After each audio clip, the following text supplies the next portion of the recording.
আজ আমি করব কিছু ভেজিটেবলস দিয়ে ফ্রেঞ্চ চিজি অমলেট। তার জন্য আমার লাগবে কিছু পালং শাক, বিন, ক্যাপসিকাম, কাঁচা লঙ্কা, পেঁয়াজ, টমেটো আর পেঁয়াজ কলির ওপরের অংশটুকু।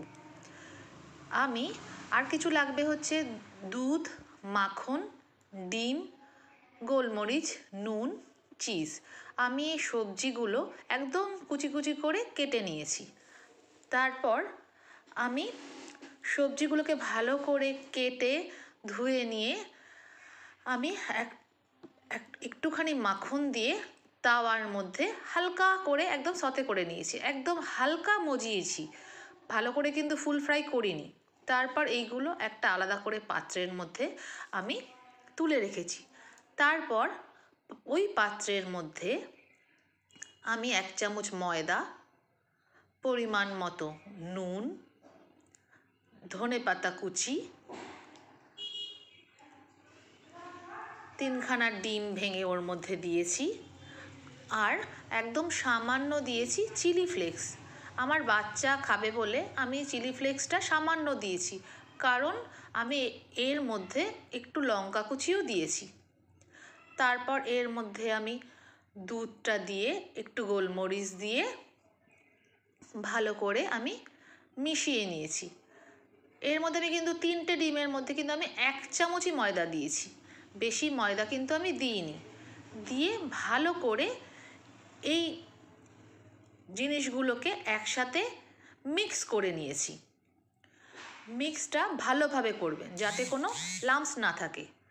ভালো করে মেশানো হয়ে গেলে, মেশানোটা কেমন হবে আমি দেখিয়ে দিচ্ছি। মেশানোটা কিন্তু খুব পাতলাও হবে না, খুব ঘনও হবে না, মোটামুটি মিশ্রণটা হবে। এবার এটা ভালো করে চামচ দিয়ে নাড়িয়ে নাড়িয়ে একদম ভালো করে ফেটিয়ে নেবেন, যাকে বলে। এইভাবে মিশ্রণটা তৈরি হয়ে গেলে এরপর আপনি তাওয়ার মধ্যে অল্প একটু মাখন, মানে 1/2 চামচের থেকেও কম, ওই রকম মাখন তাওয়ার মধ্যে দিয়ে, মাখনটাকে কিন্তু পোড়াবেন না, মাখনটা সামান্য দিয়ে জাস্ট একটু গলার অপেক্ষায় রাখবেন। মাখন দিয়ে তাওয়াটার মধ্যে ছড়িয়ে দিয়ে তারপর এই ব্যাটারটা ওই তাওয়ার মধ্যে ছড়িয়ে দেবেন। যতটা বড় করতে চান সেরকম, আমি মোটামুটি বড়ই করেছি, তাই সেই বুঝে আমি তাওয়াটার মধ্যে মাখন ছড়ানোর পর এই গোলানো জিনিসটা আমি দিয়ে দিচ্ছি।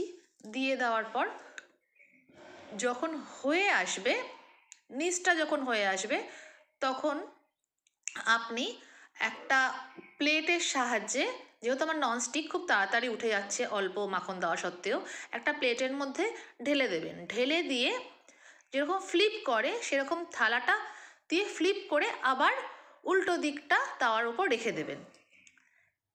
এইভাবে আপনি জিনিসটা উল্টে দিলেন। তারপর মাঝখানটায় আপনি চিজ দিয়ে দিলেন। চিজ দেওয়ার পর একটু থালা দিয়ে একটু ঢেকে দেবে যাতে চিজটা গলে যায়। তারপর জিনিসটা যখন হয়ে যাবে তখন ওপরে অল্প একটুখানি চাট মশলা দিয়ে আপনি পরিবেশন করতে পারেন, বা আপনার অরিগানো থাকলে অরিগানোটাও এই চিজের মাঝখানটা, যখন চিজটা দিচ্ছেন মাঝখানে অরিগানোটাও দিতে পারেন। এরপর চাট মশলা দিয়ে আমি প্লেটের মধ্যে একটুখানি টমেটো সস দিয়ে সাজিয়ে আমার মেয়েকে পরিবেশন করেছি। এরকম হাসমুখওয়ালা স্প্যানিশ দিয়ে, অন্যান্য সবজি দিয়ে টেস্টি টেস্টি মাঝখানে চিজ ভরা একটা স্প্যানিশ অমলেট। এটা কিন্তু খুব হেলদি আর সাথে ভীষণ টেস্টিও, সব বাচ্চারাই কিন্তু এটা খেতে পারবে। কি ভালো হয়েছে তো, খেতে কিন্তু দারুণ হয়েছে, জানিও তোমরা।